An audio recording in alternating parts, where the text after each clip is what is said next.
حضرت موسیٰ علیہ السلام نے اپنی قوم کو سمجھایا تو انہوں نے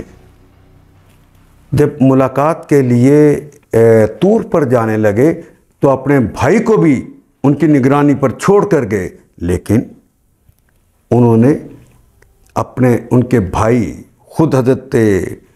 موسیٰ نے جو تعلیمات دیں اور اللہ کی تعلیمات ان تک جو پہنچائیں، اس کا انکار کرتے ہوئے ایک سامری کے کہنے پر اپنا سونا سارا دے دیا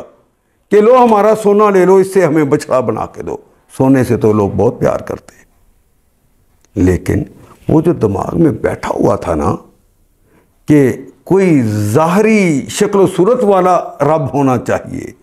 اور وہ جو مصر کے اندر بتوں کی پوجا کرتے تھے وہ عنصر موجود تھا، یہ پہلے نظریہ موجود ہوتا ہے پھر وہ آدمی اس کے لیے کوشش کرتا ہے، تو انہوں نے اپنا سونا دے دیا اور سامری نے انہیں بچڑا جس کے اندر سے خوار جسے کہتے ہیں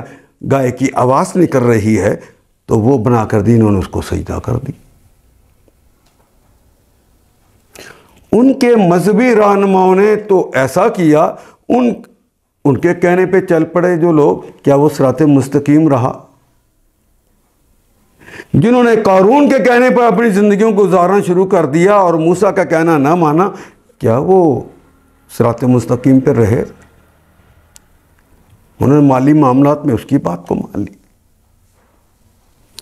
کیا وہ جنہوں نے فرعون کی بات کو مانا اور سیاسی نظام کے اندر ان کی بات کو مانا، اللہ کے رسول کی بات کو نہ مانا، تو کیا وہ صراط مستقیم پہ رہ جائیں گے؟